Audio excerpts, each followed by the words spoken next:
ఆవకాయ ఆంజనేయ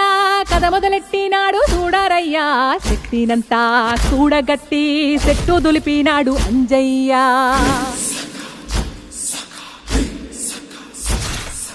ఎర్ర ఛాయ కోతి అవతార వెంటమాయ కత్తి సేట పట్టకుండా కాయ కోసినాడు కపిలయ్య